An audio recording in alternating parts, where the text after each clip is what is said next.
Hello and welcome. मैं हूं प्रियंका संभव और आपके लिए मनी 9 पर लेकर आती हूं ऐसा ना वैसा सिर्फ पैसा, ये कॉन्वर्सेशंस जिसमें हम समझते हैं कि पैसा कैसे बनेगा।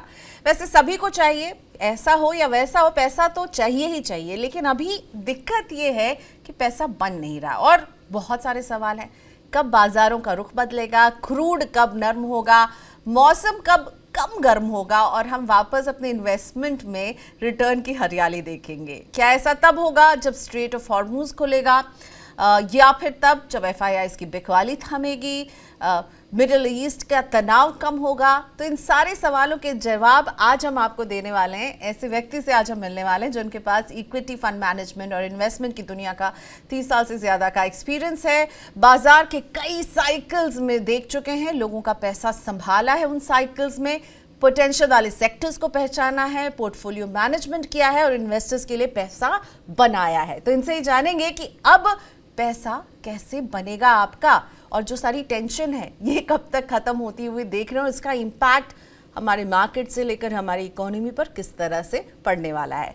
सो ladies and gentleman, let's welcome Manish Sunthalia ji, chief investment officer Emkay investment managers के, जो 3 दशक से इंडियन मार्केट्स, वेल्थ क्रिएशन और इन्वेस्टमेंट स्ट्रैटेजी को करीब से समझते हैं और शेप करते आए। Manisha, welcome to money 9। बहुत शुक्रिया, आपने हमारे साथ समय दिया हमें और हमारे इन्वेस्टर्स को थोड़ा सा उनके कन्फ्यूजन को दूर करने में आप मदद करेंगे हमारी। लेकिन मैं आपकी भी थोड़ी सी इन्वेस्टमेंट जर्नी और आपकी लाइफ जर्नी समझना चाहूँगी। जब मैं आपका प्रोफाइल पढ़ रही थी और आपके एजुकेशन क्वालिफिकेशन देख रही थी, आपने बीकॉम ऑनर्स किया है कोलकाता से, एमबीए किया है फाइनेंस में, चार्टर्ड अकाउंटेंट है, सीएस हैं, सो बहुत सारे you wearing lot off hats, लेकिन आप फाइनली आ गए इक्विटी मार्केट में। तो यहाँ कहाँ कैसे पहुँच गए?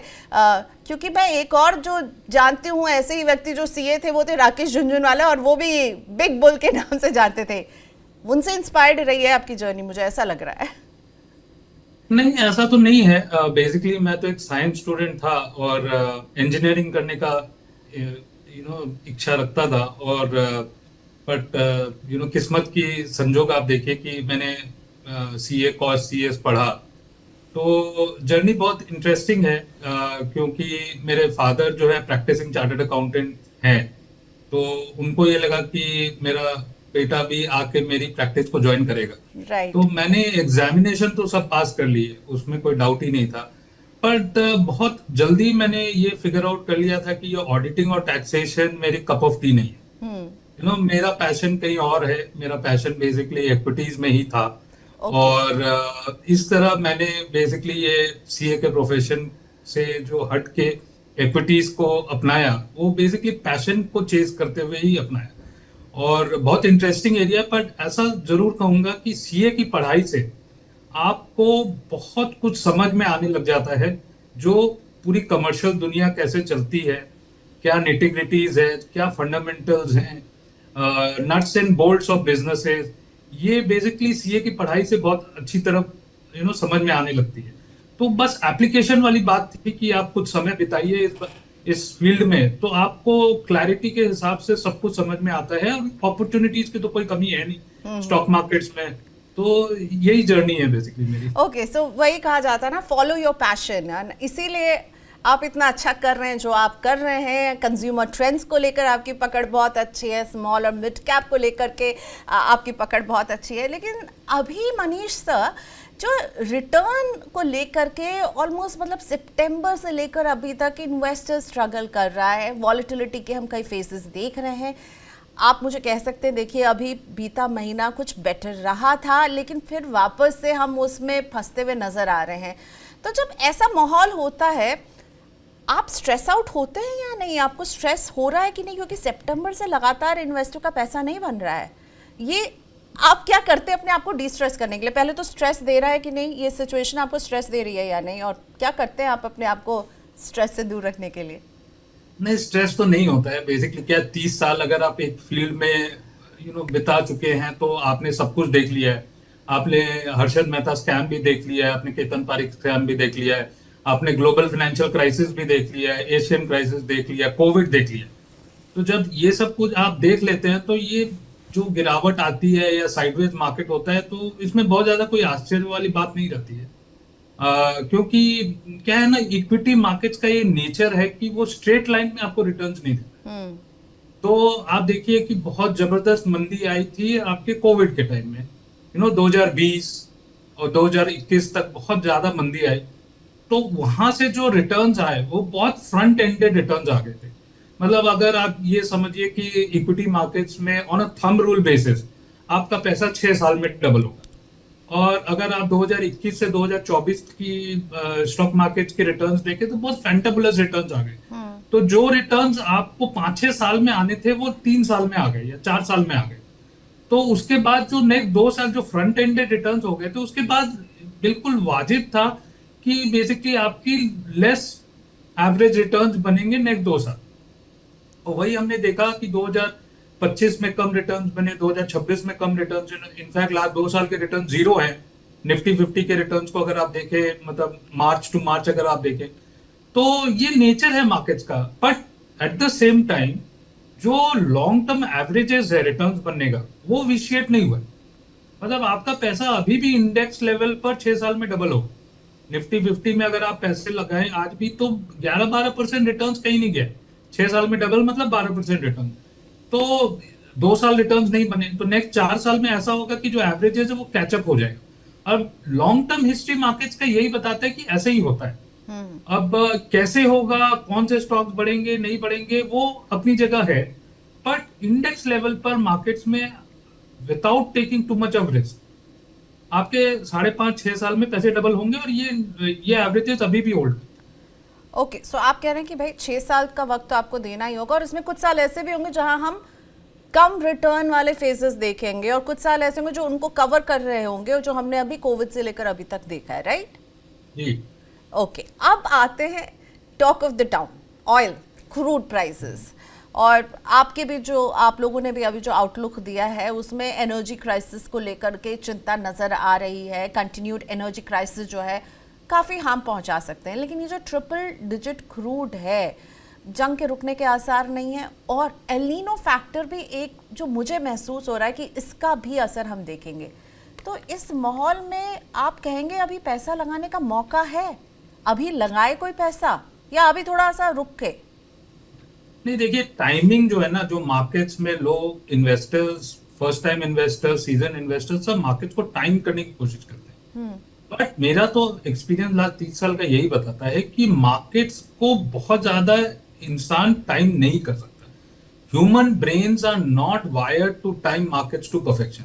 आपको एक अंदाजा लग जाता है कि मार्केट्स कहीं ना कहीं बॉटम के आसपास है या कहीं ना कहीं एकदम टॉप के आसपास है। पर एग्जैक्टली किस पॉइंट से घूमेगा, या ऊपर या नीचे, ये बोलना बहुत ही डिफिकल्ट है। At this given point in time हम जितनी भी नेगेटिव्स देख रहे हैं वो मार्केट्स में प्राइस इन होती चली जा रही। आपके क्रूड के जो दाम है वो $112-13 है, ये प्राइस इन हो रहा है। फिर आपकी इंटरेस्ट रेट्स, लिक्विडिटी, रुपए की फॉल, ये सब प्राइस इन हो रही। तो अगर हम ये समझे कि 23,500 के इंडेक्स के लेवल्स को हम डिफेंड कर रहे हैं, बिल्कुल ये सब नेगेटिव फैक्टर्स को देखते हुए, और सबसे खराब सिचुएशन हमारा 2 बार टेस्ट हुआ है, वो है 22,000 के लेवल। तो 22,000 के लेवल्स हम ऑपरेशन सिंदूर के टाइम में भी टेस्ट किए। और जब ये वॉर पहली बार ब्रेकआउट हुआ, मतलब 28 फरवरी को जो ब्रेकआउट हुआ, उसके बाद हमने एक लेवल को टेस्ट किया, वो है 22,000 के लेवल पर, 21,800 समथिंग। तो मोटा मोटा 22,000 के लेवल्स को 2 बार टेस्ट किया है, और हम 22,000 के लेवल्स को ब्रेक नहीं कर रहे। तो अर्निंग्स के पॉइंट ऑफ व्यू से 18 का पी इंडियन मार्केट्स के लिए एक कंफर्ट जोन है। आज की डेट में इंडियन मार्केट बेसिकली 22-23 के पी पर ट्रेड हो रहा है। All negative priced in.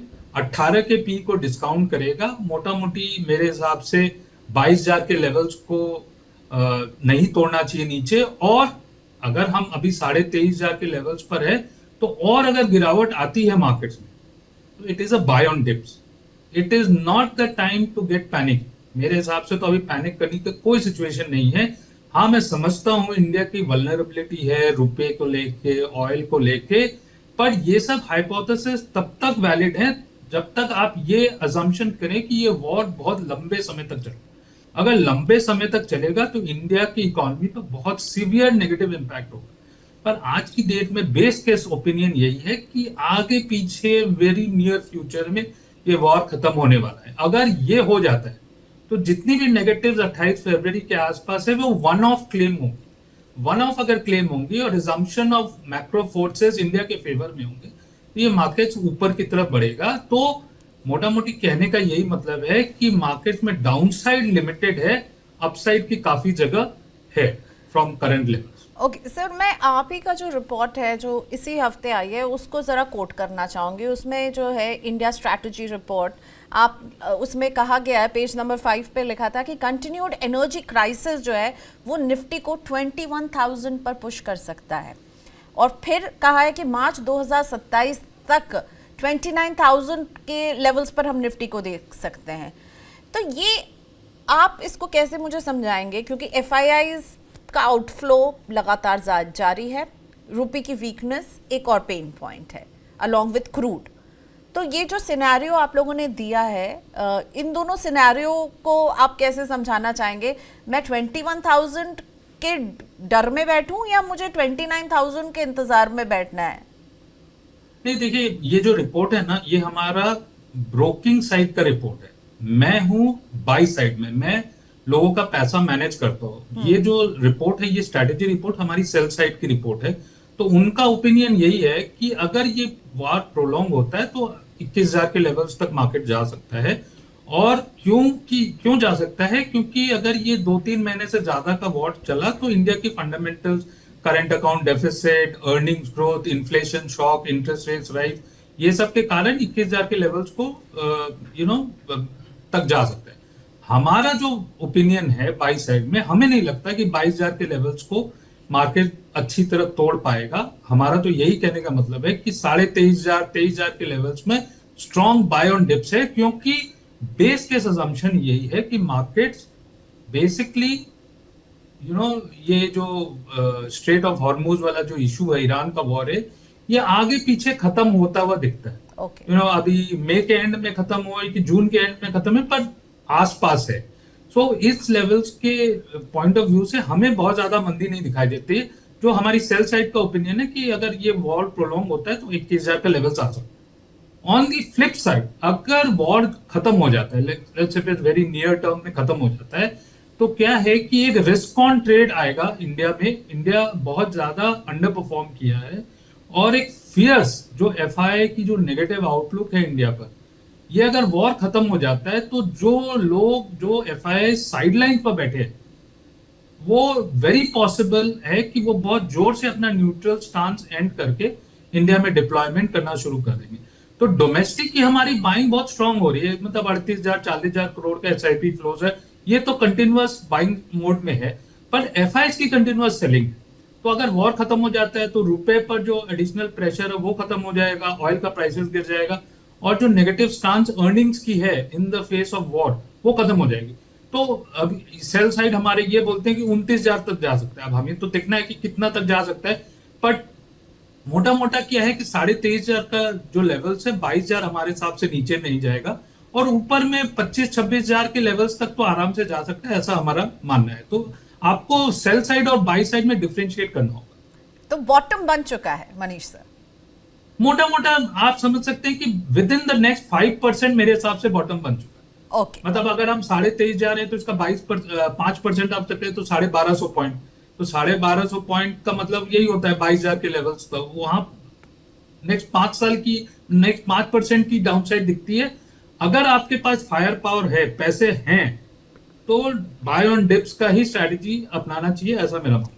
Okay, so buy on dip, ये है मनीष सर का मंत्र इस बाजार में, और 22,000 इन्हें लग रहा है इसे ब्रीच करते हुए हम नहीं देखेंगे।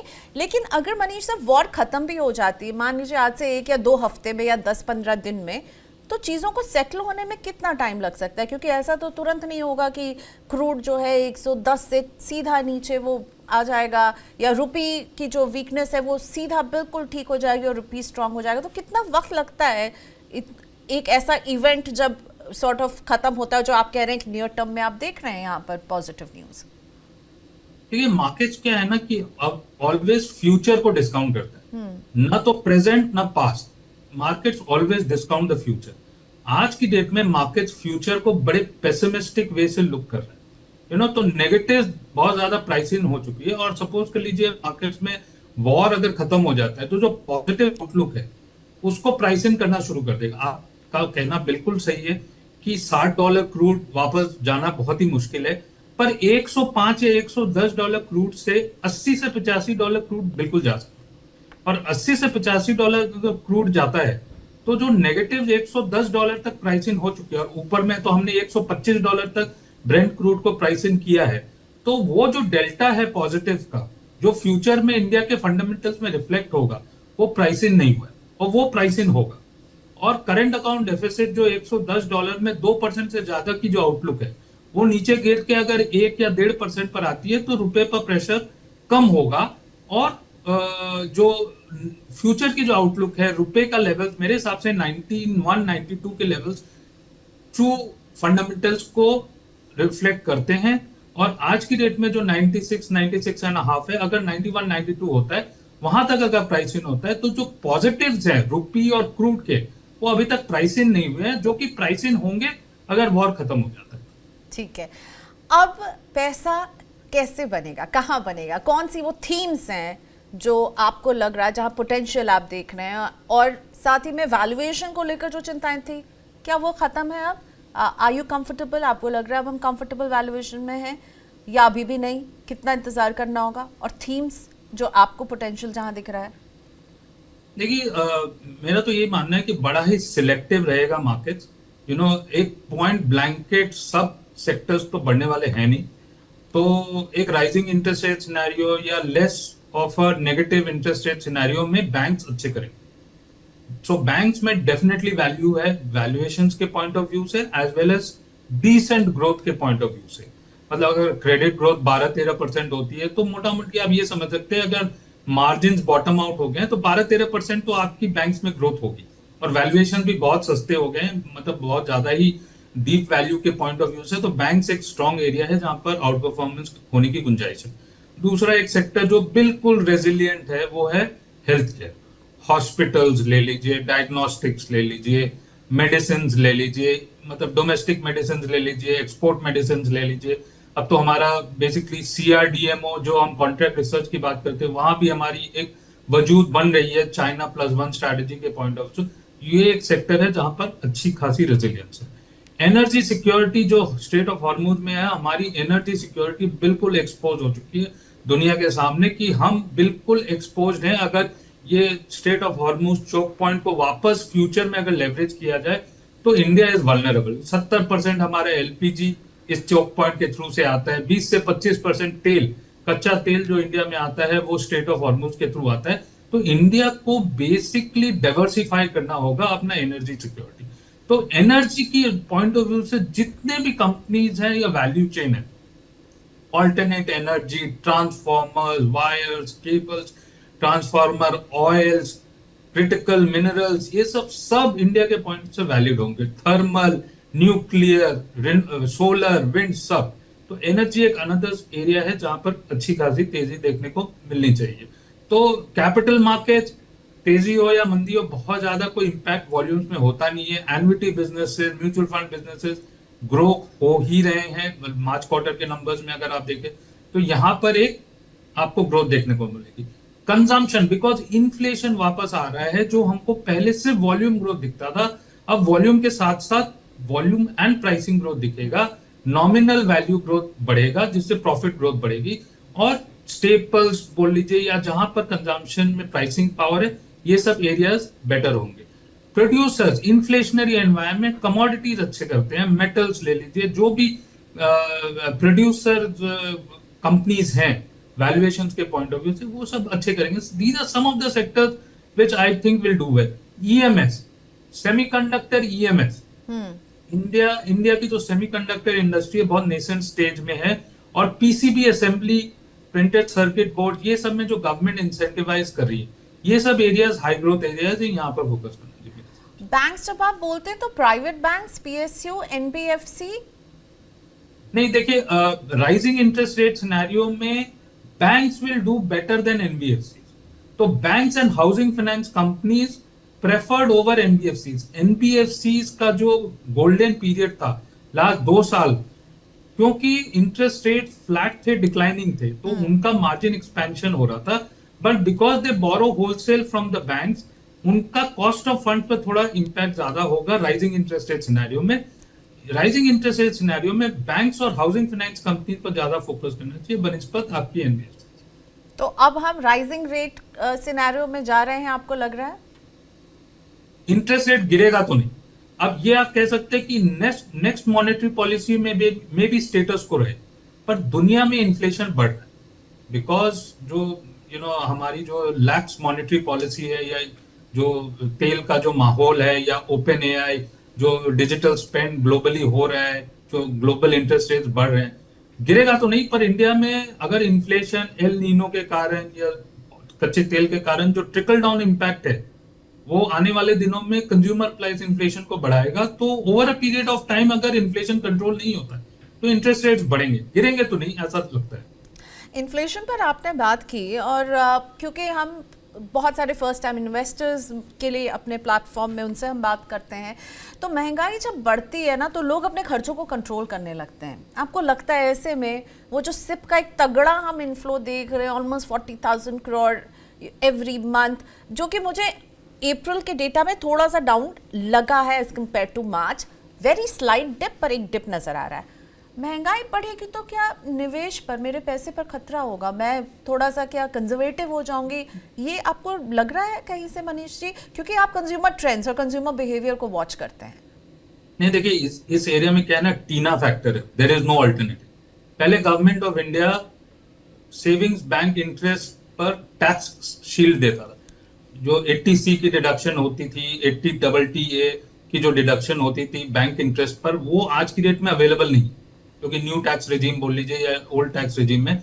तो आज की डेट में अगर फिक्स डिपॉजिट के रेट्स आपके 5-6% है और वो भी टैक्सेबल है, 7% भी आप मान लीजिए, अगर वो टैक्सेबल है तो आपके 5.5-6% की आपकी पोस्ट टैक्स रिटर्न बनती है।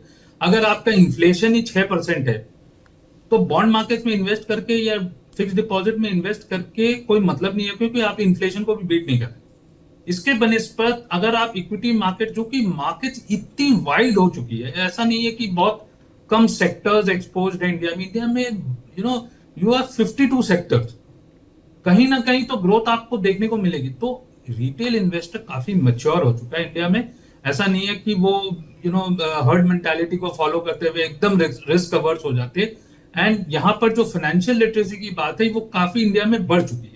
इसी के कारण आप देख रहे हैं कि इंडिया में जो रिटेल फ्लोज है वो काफी रेजिलियंट है, बहुत ज्यादा इनको डर नहीं लगता है। हाँ, ये बात आपकी बिल्कुल सही है कि अगर इंटरेस्ट रेट बढ़ते हैं और फिक्स डिपॉजिट का रेट अगर 8-8.5% हो जाता है, तो एसआईपी फ्लोज में डेफिनेट इंपैक्ट होगी। But at this given point in time, क्योंकि इन्फ्लेशन, अगर रिटेल इन्फ्लेशन 5-6%, और इस साल FY27 में तो रिटेल इन्फ्लेशन एवरेज 5.5% होना चाहिए। अगर इंटरेस्ट रेट्स एफडी के बढ़ते नहीं, तो it is better off investing in markets, जबकि मार्केट्स इतने डिप्रेस्ड लेवल्स पर हैं, एज अपोज टू बॉन्ड। एंड प्रधानमंत्री जी बोल ही रहे कि सोने में आप थोड़ी कटौती कीजिए।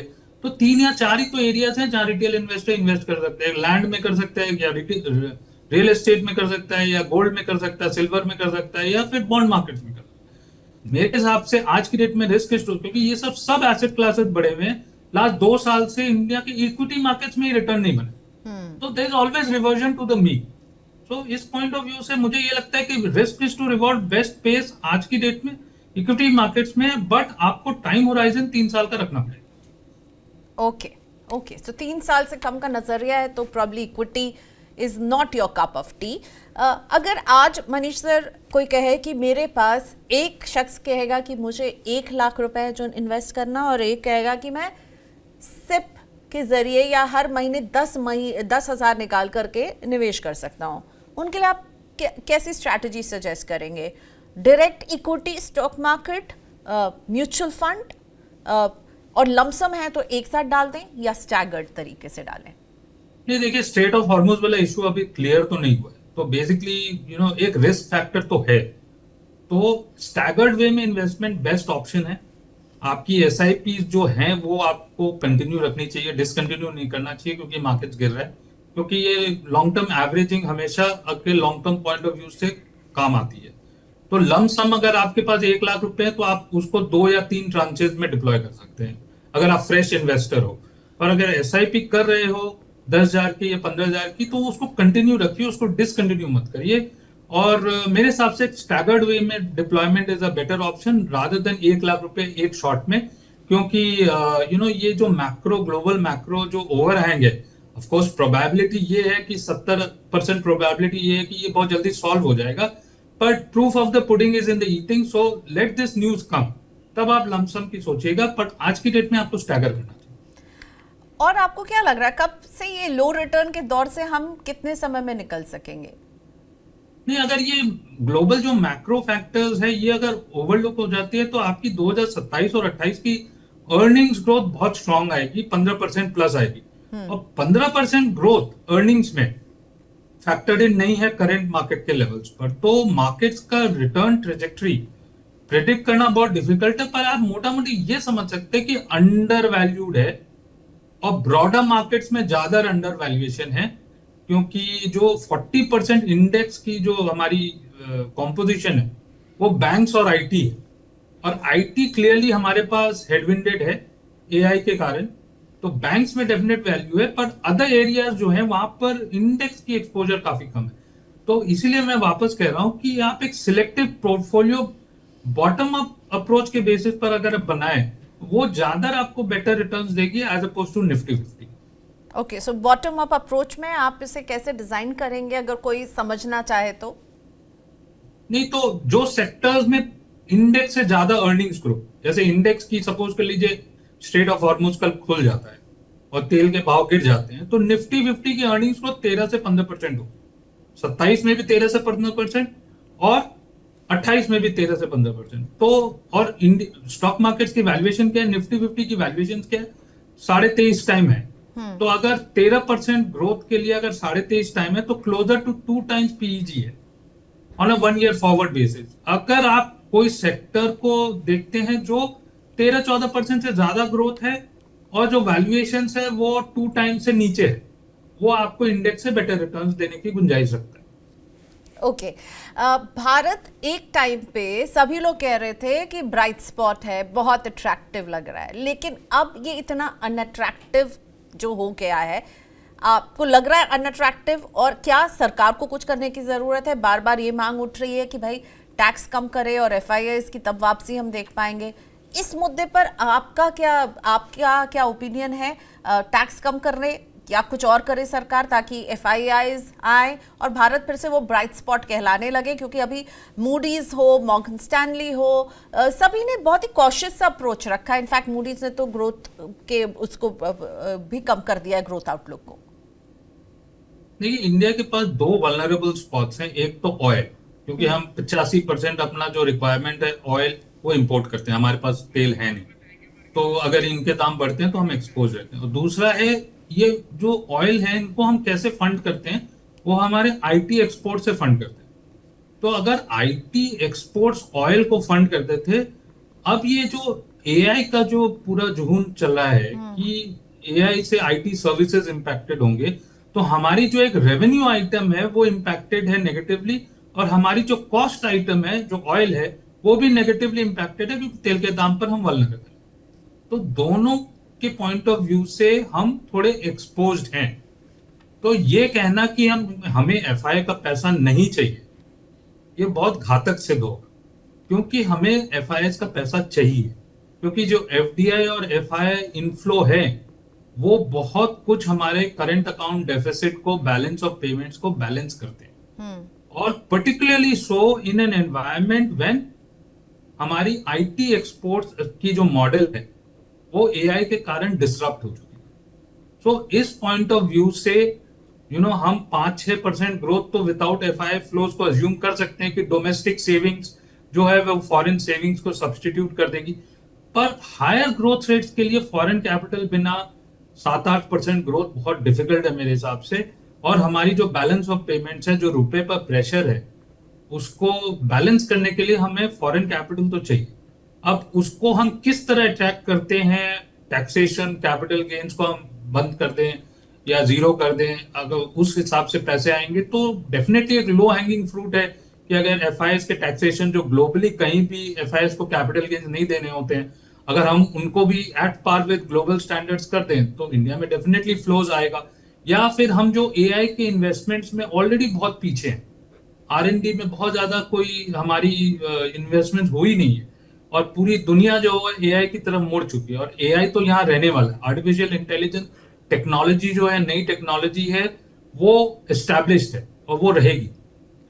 ये देखने वाली बात दूसरी है कि कौन सी कंपनीज रहेंगी एआई में, नहीं 10 साल बाद वो अलग एक कहानी है, पर ये टेक्नोलॉजी तो आ चुकी है और इंडिया इस टेक्नोलॉजी में पीछे है और बिल्ड आउट फेज अभी शुरू हो रही है। तो एक्सेलरेट आर एंड डी को इंसेंटिवाइज कीजिए और एफआई और कैपिटल, फॉरेन कैपिटल को अट्रैक्ट कीजिए, तो हमारी जो मैक्रो वल्नरेबिलिटीज है वो काफी हद तक मिटिगेट हो जाएगी। ओके मनीष सर, इन वल्नरेबिलिटीज के बीच में जहाँ पे हम देख रहे हैं ऑयल कंपनीज जो है वो अंडर रिकवरीज की बात कर रही है, लगातार पेट्रोल डीजल के प्राइसेस बढ़ रहे हैं और भी कई चीज़ों के चीज़ें बढ़ रही हैं, मार्केट में उस तरह का रिटर्न नहीं मिला जो हम देख चुके हैं, जो आपने कहा कि भाई 6 साल का आपको समय देना है।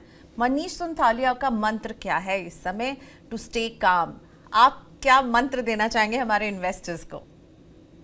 देखिए, ऐसा है कि जो स्टॉक मार्केट से या स्टॉक से जो रिटर्न्स का जो प्रिंसिपल है ना, वो बिल्कुल सीधा है, एकदम सिंपल मैथ्स है कि आप जो कंपनीज ओन करते हैं वो नेक्स्ट 5 साल में कितने पैसे बनाएंगे और क्या रेट से पैसे बनाएंगे। अगर आप बहुत ज्यादा महंगे नहीं खरीदते हैं वो शेयर, तो जितना प्रॉफिट ग्रोथ होगा उतना ही आपका पैसा बनेगा वो स्टॉक से। एकदम सिंपल सा गणित है। तो जो भी आप कंपनीज लेते हो, एक्स वाई जेड, कोई भी एक कंपनी ले लीजिए, ये समझ लीजिए कि नेक्स्ट 5 साल में ये कंपनी कितनी पैसे बनाएगी, प्रॉफिट ग्रोथ कितना होगा, कितना पैसा बनाएगी। जितना प्रॉफिट ग्रोथ होगा उतना ही स्टॉक प्राइस में रिटर्न। अगर अभी रिटर्न नहीं बन रहे और अर्निंग्स ग्रोथ हो रही है, तो आप मान के चलिए कि आने वाले दिनों में इसमें आएगी रिटर्न। अगर आप बहुत ज्यादा महंगे मत खरीदिए, बहुत ज्यादा अगर महंगे आप स्टॉक्स खरीदेंगे तो वो एक बहुत बड़ा डिटरेंट है, आपका परमानेंट कैपिटल लॉस हो जाएगा। ग्रोथ और वैल्यूएशन दोनों को अगर आप चेक करके रखें तो बहुत ज्यादा मेंटल डिस्कंफर्ट की कोई गुंजाइश नहीं।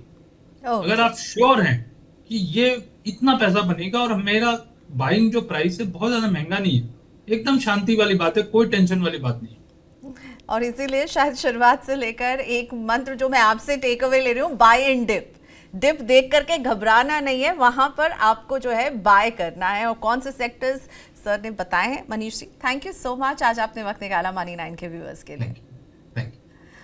ओके, सो इस बातचीत में देखिए यही समझ में आ रहा है कि हाँ, अभी बाजार नर्वस है, कॉशन नजर आ रहा है, लेकिन पैनिक की ज़रूरत नहीं है। बाजारों का यही नेचर होता है, वॉलेटाइल रहेंगे और जाहिर तौर पर जियोपॉलिटिकल टेंशन की मार यहाँ पर पड़ रही है। एफआईएस का पैसा निकालने का जो दौर जारी है उसकी वजह से टेंशन बढ़ी हुई है, लेकिन ऐसा नहीं कि पैसा नहीं बनेगा, वक्त लगेगा, वक्त देना होगा आपको निवेश को, लेकिन पैसा तो बनकर ही रहेगा।